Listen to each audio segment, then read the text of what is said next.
Why do some stocks have a higher beta than others? Let's think about GM, a car manufacturer, and Walmart, a chain of hypermarket, discount department stores, and grocery stores. Suppose the economy suffers a negative shock and the stock market declines.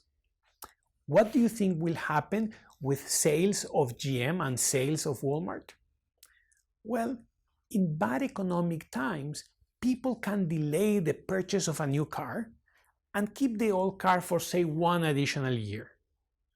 However, the same is not true for grocery shopping. Hence, GM's sales will be more affected than Walmart's, and its stock price will react more strongly to a market downturn. In other words, GM will have a higher beta. Another example is pharmaceuticals. Pharmaceutical firms typically have low betas. These sometimes come as a surprise to students, since people think that the process of research and development of drugs is quite risky. Sometimes drugs work and are approved, and sometimes pharmaceutical firms spend considerable resources in research that does not deliver useful results.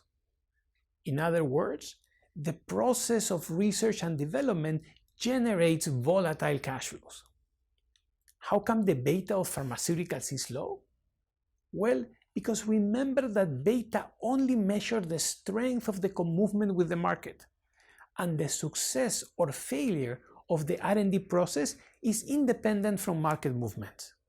However, people will not stop buying their drugs even during bad economic times. Hence, the beta of pharmaceuticals is relatively low.